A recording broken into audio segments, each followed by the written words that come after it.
5 reasons kung bakit ko nagustuhan ang Western Union and 7 Bank Remittance Partnership. Una, napakabilis lang mag-open ng account sa 7 Bank. Anytime, anywhere, basta may access ka sa kanilang website at may valid IDs, ay makakapag-open ka ng bank account sa kanila. Hindi mo na kailangan pumunta physically sa bangko. Para sa step-by-step na tutorial kung paano mag-open ng account sa 7 Bank, panoorin niyo po ang video sa pamamagitan ng link sa description box. Napakadali lang po ng application process at after 2 weeks ay matatanggap nyo na ang inyong cash card.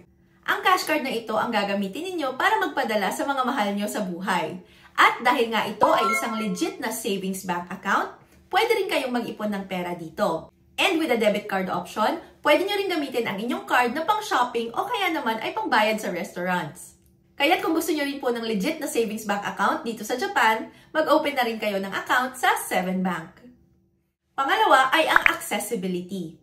Bilang overseas Filipinos dito sa Japan, gusto natin yung mabilis at maaasahan na transactions pagdating sa pagpapadala ng pera sa mga mahal natin sa buhay sa Pilipinas o saan mang sulok ng mundo. With 7 Bank and Western Union's partnership, makakapagpadala tayo ng pera anytime dahil bukas ang mga ATMs 24/7. At sa buong Japan ay mayroong mahigit 28,000 na ATMs, kaya naman hindi magiging problema ang accessibility. Pangatlo, instant ang pagpapadala natin ng pera. Gamit ang inyong 7 Bank Cash Card ay pwede kayong makapagpadala ng pera anytime, anywhere. Pumunta lang sa pinakamalapit na 7 Bank ATM sa inyong lugar. Upon opening your account sa 7 Bank ay makakapag-register kayo ng inyong receiver. At lahat ng registered receivers ninyo ay lalabas mismo sa screen ng ATM. Kaya pipiliin nyo lang kung sino ang papadalhan nyo ng pera at ang amount na ipapadala ninyo at instantly ay matatanggap nila ang pera sa kanilang mga bank account. Para naman sa cash pickup option, maaari nilang makuha ang pinadala nyong pera sa kahit na anong branch ng Western Union or sa kanilang mga partner agents. Ibigay nyo lang sa inyong receiver yung MTCN or control number na makikita mismo sa resibo ng inyong pinadala. Pang-apat, mas pinababa na ang transaction fees. For as low as 400 yen ay makakapagpadala ka na sa mga mahal mo sa buhay. At pang-lima, there are no hidden fees. Isang fee lang ang babayaran ninyo at iyon ay ang remittance fee. Hindi nyo na kailangan magbayad ng deposit fee or transfer fee.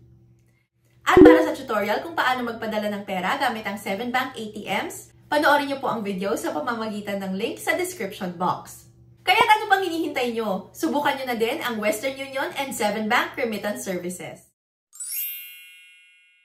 Kapag nasa inyo na po ang inyong cash card, ay maaari na kayong mag-register sa direct banking service ng 7 Bank. Kakailanganin nyo lang po ang inyong branch number, account number, at registered phone number at i-download ang 7 Bank application para sa authentication. Kapag successfully authenticated na po ang inyong account, mag-login lang sa direct banking service at pwede na kayong mag-add ng receivers. Kakailanganin nyo ang 7 Bank mobile app for authentication. Kapag nakapag-login na kayo sa direct banking service, ay pumunta lang sa International Money Transfer para makapag-add ng receiver. I-click nyo lang ang International Money Transfer, then i-click ang Add New Receiver. A maximum of 12 receivers can be registered. I-click nyo lang ang To Entry page. Una muna ay piliin nyo kung paano nyo gustong matanggap ng inyong receiver ang inyong padala. Pwedeng cash at an agent location or cash pick-up, o kaya naman ay deposit into a bank account. Then select the country. Ilagay lang ang kanilang pangalan at complete address. Choose the relationship with sender.